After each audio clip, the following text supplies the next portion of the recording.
Hello everyone, my name is Sacharia and here I will introduce a little about liquid waste. What is liquid waste? Liquid waste is wastewater product from human activities such as household, industrial and hospital. A complaint of liquid waste includes water from machine, cooking and industrial processes. If liquid water in a treated properly, it can purify soil and groundwater and cause health problems. In environmental engineering, in, en- in environmental engineering, liquid water is treated in a wastewater treatment plant.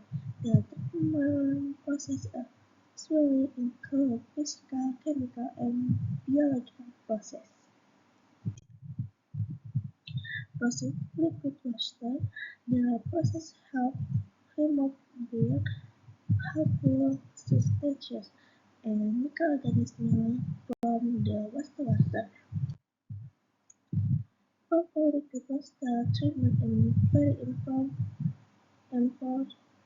to protect the environmental and human health.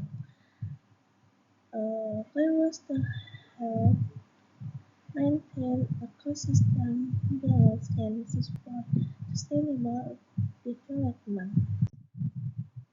In conclusion, environmental engineering play an important role in creating a clean, safe, and sustainable environment for present and future generations. Okay, then. Thank you very much for watching. Bye bye.